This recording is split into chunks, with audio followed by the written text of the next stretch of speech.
Hello and welcome to 30 Days to Learn Photoshop. This is Day 6, Introduction to Layers. I'm Ben Gribbin, and in today's lesson we are aiming to learn what layers are and also why they're used in Photoshop. So let's switch to Photoshop. And you can see we've got a graphic open, and we're going to discuss layers today. So what are layers? Well, you can do many things with one layer in Photoshop. However, the more and more you use Photoshop, you'll notice you start to need to use more layers. And you can think of layers effectively as if your Photoshop document was made up of sheets of paper. Each layer of paper adding its own detail. Also, some of the paper pieces can be cut out, can be different colours, and it builds up an image somewhat like a collage. And as with paper, the bits that are cut out you can actually see through to the sheets that are underneath. So you can literally think of them as sheets of paper that you can cut, paint, draw, shape however you like. Now, the benefits of working with layers is it helps to organise a large Photoshop image, and also you can put pretty much anything you want to into a layer. It can be a whole photograph, or it could just be a 1 pixel line. So layers are an absolute must in Photoshop, and you are going to use them a lot, extensively. But why do you need to use layers? Why do you need an image to be so structured and organised in such a manner? Well, it means that a complex graphic can still be altered, tweaked and refined without having to change the whole image. We're going to show you what we mean by this now, because if you think of this as a painting, this has been made entirely in Photoshop, but if this was painted onto a canvas, that would be fine, it'd look okay. However, we wouldn't be able to as easily edit certain elements of the house, whereas with our layered up image here, we can change pretty much anything we want to. So we're going to show you that now. Let's say we've done this painting, it's taken us hours and hours and hours, and whoever's purchasing our painting says, oh, I wanted the house that you can see down here over on the right. That would be a problem if you were a painter, but using Photoshop layers, you can simply drag it over here. And you can resize it, you can reposition it, you can make it blurry, you can make it stand out more. All kinds of crazy cool things you can do with layers.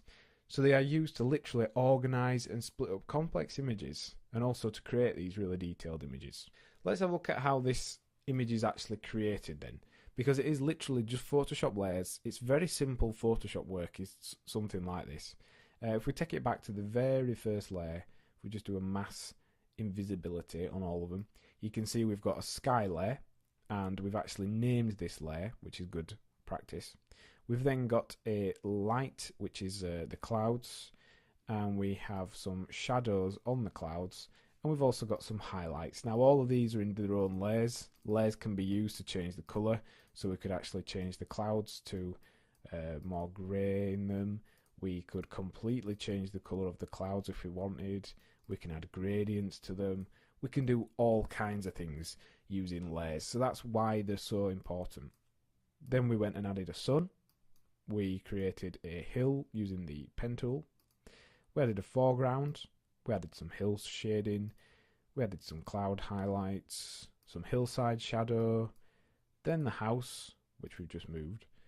The highlights again on the top of the hill. Stars. We can add stars if we wish. And here's something that we can do with Photoshop that you can certainly not do with an image. You can do mass color correction. You can tweak the levels and all kinds of things. So let's add in some more stars. But then if we press this layer here, we can turn it to nighttime. Just like that. From that to that in about 3 seconds. So those are why we use layers. They are the way of building up complex graphics that are completely editable and tweakable and changeable. Let's take a look at another example. We bought this photograph from photojune.net, and it's a picture of a little toy car.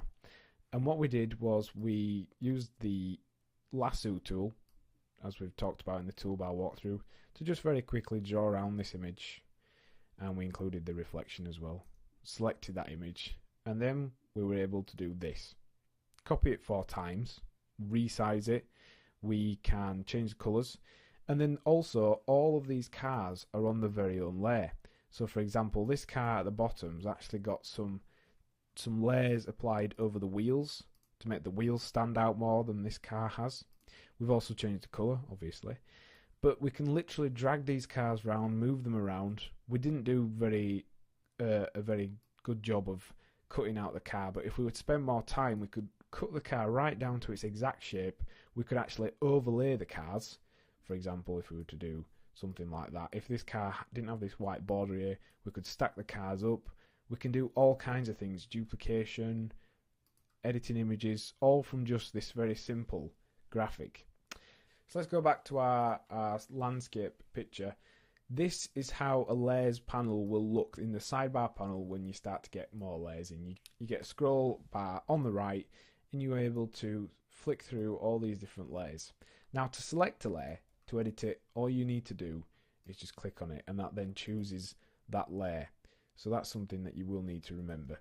So what have we learned in today's lesson? Well, we looked at what layers are and why they're used. And your task for the lesson is to find a picture on the internet, and I want you to imagine how it would be made up of layers. So rather than doing it, just imagine how would you break that image up into layers. You would need to start with a background and work from there, somewhat similar to a painting. So break things down into layers, and it's going to help you just in your mind get the whole concepts of layering things up for use later in Photoshop. Next time on 30 Days to Learn Photoshop, we're going to cover working with layers. Thanks for listening.